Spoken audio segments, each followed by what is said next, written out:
आंब्याच्या दिवसात आवर्जून करावा वाटणारा असा एक आंब्याचा पदार्थ म्हणजे आंब्याचा केक. आंब्याच्या सांडणची रेसिपी याआधी मी अपलोड केलेली आहे. त्याच प्रकारचा आंब्याचा केक आज भिड्याच्या आप्पे पात्रामध्ये बनवणार आहे. तसेच स्टीमर मध्ये सुद्धा बनवणार आहे. अंड, मैदा वगैरे न वापरता हेल्दी असा झटपट होणारा आंब्याचा केक आज आपण पाहतोय. चवीला उत्कृष्ट, सॉफ्ट, मऊ, लुसलुशीत असा हा केक तोंडात टाकताच विरघळणारा तयार होतो. तुम्हाला हा केक नक्की आवडेल. नमस्कार, मी श्रावणीज होम किचन मध्ये तुमचं खूप खूप मनापासून स्वागत. आजची रेसिपी जर तुम्हाला आवडली तर नक्की चॅनलला सबस्क्राईब करा. चला तर मग रेसिपी सुरू करू. तर आंब्याचा सीझन आला की आपण हापूस आंबा आणतो. आजच्या रेसिपीसाठी आपल्याला हापूस आंबा वापरायचा आहे. हापूस आंब्याला चवीला गोड लागतो. इथे तुम्ही आंबा कुठलाही घेतला तरी चालेल, पण हापूस आंब्याची चव काही वेगळीच असते. तर इथे मी हापूस आंबा घेतला आहे. आंबा कापून आंब्याच्या फोडी करून घ्यायच्या आहेत. आपल्याला फक्त अर्धा कपच आंबा लागणार आहे. तर सालं काढून आंब्याच्या फोडी करून घेतल्या आहेत. तर इथे आंब्याचा केक करायला मिक्सरचं भांडं घेतलंय. त्यात फक्त अर्धा कप एवढा आंबा घेतला आहे. अर्धा कप म्हणजे घरातील आपली लहान वाटी असते एवढं घ्यायचं आहे. आता हा आंबा मिक्सरला बारीक फिरून घ्यायचा. पाणी वगैरे घालायचं नाही. इथे तुम्ही बघू शकता आंब्याचा गर फिरून घेतलाय. आता यात त्याच मापाने अर्धा कप एवढा रवा घ्यायचा आहे. इथे रवा कुठलाही घेतला तरी सुद्धा चालेल. जाड रवा असेल तरी सुद्धा तो मिक्सरला चांगला बारीक वाटला जाणार. आता आपल्याला बारीक चिरलेला गूळ घ्यायचा आहे. इथे त्याच मापाने पाऊण वाटी एवढा गूळ घेतलाय. इथे तुम्ही साखर घेतली तरी सुद्धा चालेल. साखर घेतली तर अर्धा कप घ्यायची. त्यानंतर आपल्याला 3 टेबलस्पून एवढा गव्हाचं पीठ घ्यायचं आहे, किंवा पाव कप पेक्षा थोडासा 1 चमचा जास्त एवढं गव्हाचं पीठ आपल्याला लागणार आहे. इथे तुम्ही मैदा वापरला तरी देखील चालेल. आपल्याला हेल्दी केक बनवायचा आहे म्हणून आपण इथे गूळ आणि गव्हाच्या पिठाचा वापर केला आहे. आता इथे आपल्याला त्याच मापाने 1/4 कप म्हणजेच पाव कप एवढं दूध घ्यायचं आहे.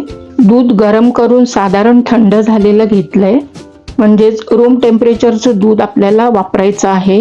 आता हे सर्व जिन्नस मिक्सरला एकजीव करायचं. हे सर्व मिश्रण मिक्सरला अगदी बारीक केलं आहे.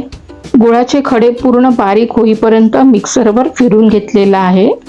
आता ह्या मिश्रणात ज्या मापाने आपण बाकीचं जिन्नस घेतलं होतं त्याच मापाने पाव कप एवढा रिफाइंड सनफ्लॉवर ऑइल घ्यायचं आहे. इथे शेंगदाणे तेल किंवा राईचं तेल वगैरे घ्यायचं नाही. इथे तुम्ही तेलाऐवजी साजूक तूप वापरलं तरी सुद्धा चालेल.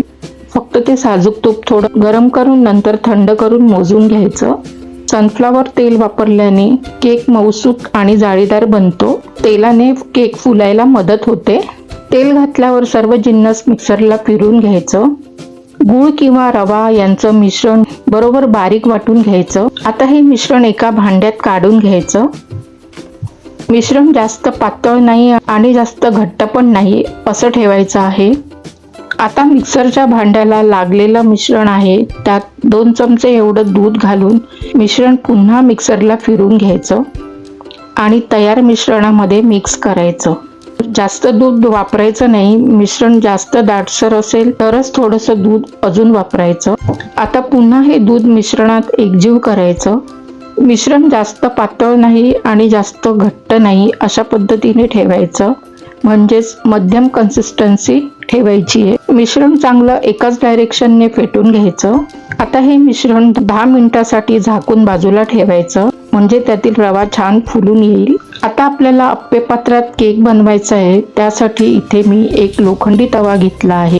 तवा जाड बुडाचा घ्यायचा. इथे हा तवा जास्त जाड नाहीये, थोडा पातळच आहे. डायरेक्ट आप्पे पात्र गॅसवर ठेवून केक बनवला तर चारी बाजूने तो चांगला शिजला जाणार नाही. कुठेतरी कमी जास्त असा तो शिजणार. म्हणून आपण इथे तवा गरम करून त्यावर आप्पे पात्र ठेवून बनवत आहोत. हे जाड भिड्याचं आप्पे पात्र आहे म्हणून गॅसवर तवा 5 मिनिट आधीच गरम करून ठेवायचा. वर झाकण लावायचं आणि 5 मिनिटांनी गॅस बंद करायचा. आप्पे पात्र फक्त थोडं गरम करायचंय आणि ह्या आप्पे पात्राला आतून थोडंसं मी तुपाचा हलका हात फिरून घेतलाय. तोपर्यंत 10 मिनिटांनी मिश्रण चेक करूयात. तर तुम्ही बघू शकता मिश्रण आता थोडं घट्ट झालंय. आधी मिश्रण थोडं पातळ होतं, हा आतील रवा चांगला फुलून आलाय. मिश्रण घट्ट असेल तर थोडंसं दूध ऍडजस्ट करून घालायचं, पण मिश्रण मध्यम प्रकारचंच ठेवून द्यायचंय. आता इथे आपल्याला अर्धा चमचा बेकिंग पावडर मापाने घ्यायचंय. जर हा मापाचा चमचा नसेल तर आपल्या घरातील जो लहान चमचा असतो त्यात अगदी पसरून असं हे बेकिंग पावडर घ्यायचं. इथे मी मोजून घेतलं आहे, एवढी बेकिंग पावडर घ्यायची. नंतर त्याच मापाने पाव चमचा एवढा खायचा सोडा घ्यायचा. खायचा सोडा सुद्धा ह्या लहान चमच्यात अर्धा पसरून भरलेला आहे, तो घालायचा.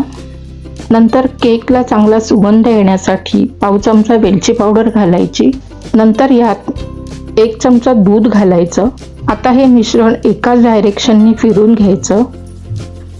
मिश्रण चांगलं फुलून वर आलं आहे आणि छान ॲक्टिवेट झालं आहे. आता हे मिश्रण चारी बाजूने व्यवस्थित सगळं मिक्स करून घ्यायचं आणि ह्या अप्पे पात्रामध्ये मिश्रण घालायचं. तवा हलका गरम आहे की नाही ते चेक करायचं. आता हे मिश्रण अप्पे पात्रात चमच्याने अर्धवट इतकं भरायचं आहे. अर्धवट मिश्रण भरलं की तो केक फुलून वर येणार. जास्त मिश्रण भरलं की केकला वर फुलून यायला जागा मिळणार नाही. हे सगळं मिश्रण भरून झाल्यावर आता झाकण लावून गॅसची आच मंद ठेवायची. 10 मिनिट एवढं शिजायला ठेवायचंय. आता हे केक शिजत आहेत तोपर्यंत इथे आपण स्टीमरवर पण केक बनवूयात. त्यासाठी एका वाटीला थोडंसं तूप लावायचंय. तूप लावल्यावर वर पाहिजे असेल तर ड्रायफ्रुट्स घालायचे. त्यात 3 चमचे एवढं आपलं तयार मिश्रण घ्यायचं. आता ही वाटी टॅप करून घ्यायची. आपण 2 प्रकारे आंबा केक बनवतो आहे, तर तुम्ही बघू शकता ह्या वाटीत हे एवढं मिश्रण आहे. त्याचं स्टीमरमध्ये केक बनवूयात. तर इथे मी आधीच कढईत 1 ग्लास पाणी गरम करून ठेवलं होतं. त्यावर स्टँड ठेवून हा स्टीमर तयार केला आहे. आता त्यावर ही वाटी ठेवायची, वर झाकण लावायचं आणि 10 ते 12 मिनिट मंद ते मध्यम आचेवर शिजवायचं. तर हा केक आता शिजतोय तोपर्यंत अप्पे पात्रातला केक चेक करूयात. इथे 10 मिनिट झाले आहेत. झाकण काढून बघितल्यावर टूथपिक लावून चेक करायचंय. टूथपिकने कडा हलक्या सोडून घ्यायच्या आणि केक पूर्ण थंड व्हायला द्यायचा. साधारण 10 मिनिटांनी पूर्ण थंड झाल्यावर केक चमच्याने काढून घ्यायचा. तर तुम्ही इथे बघू शकता केक छान सॉफ्ट मुलायम झाला आहे. इथे थोडा 10 मिनिटाच्या वर थोडा वेळ लागला म्हणून ही दुसरी बाजू ही अशी दिसते. अप्पे पात्रावर केल्यामुळे मागच्या बाजूला जाळी सुद्धा चांगली आली आहे. आता हे सगळे केक काढून घ्यायचे आहेत आणि गार करायला ठेवायचे. मस्त असे सॉफ्ट जाळीदार अप्पे पात्रातले केक तयार झाले आहेत. गूळ आणि गव्हाचं पीठ घातल्यामुळे केक हेल्दी झाला आहे. तर आता हे राहिलेलं जे मिश्रण आहे ते सुद्धा करून घ्यायचे आहेत. इथे अप्पे पात्र स्वच्छ असेल तर त्यातच दुसरा केक बनवायचा, नाहीतर हे अप्पे पात्र पुन्हा साफ करून वापरायचं. तर मी हे अप्पे पात्र चांगलं साफ करून घेतलं. त्यावर हे आता राहिलेलं मिश्रण घालून घेते.